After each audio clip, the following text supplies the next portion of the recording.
বিসমিল্লাহির রহমানির রহিম। সবাইকে শুভ অপরাহ্ন। বাংলাদেশ ক্রিকেট বোর্ডের পক্ষ থেকে আমি বাংলাদেশ জাতীয় ক্রিকেট দলের নাম ঘোষণা করছি, যে দলটি টি-20 বিশ্বকাপে অংশগ্রহণ করতে যাচ্ছে 2024 সালে।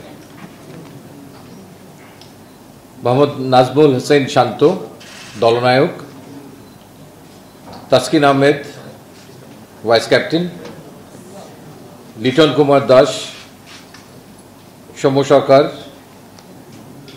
তনজিদ হাসান তামিম, সাকিব আল হাসান, মোহাম্মদ তহিদ হৃদয়, মাহমুদুল্লাহ রিয়াদ, জাকের আলী আনিক, মোহাম্মদ তানভীর ইসলাম, শেখ মাহাদি হাসান, মোহাম্মদ রিশাদ হোসেন, মোহাম্মদ মুস্তাফিজুর রহমান, মোহাম্মদ শরীফুল ইসলাম এবং তনজিম হাসান সাকিব।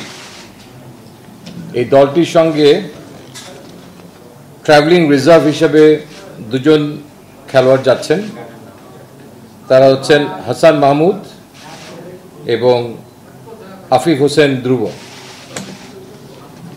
এবং উল্লেখ্য যে বিশ্বকাপের আগে ইউএসের সঙ্গে আমাদের 3টি টি-20 ম্যাচের সিরিজ আছে, সেখানে এই দলের সঙ্গে সংযুক্ত দুজন ট্রাভেলিং রিজার্ভও সেখানে অংশগ্রহণ করবে। ধন্যবাদ।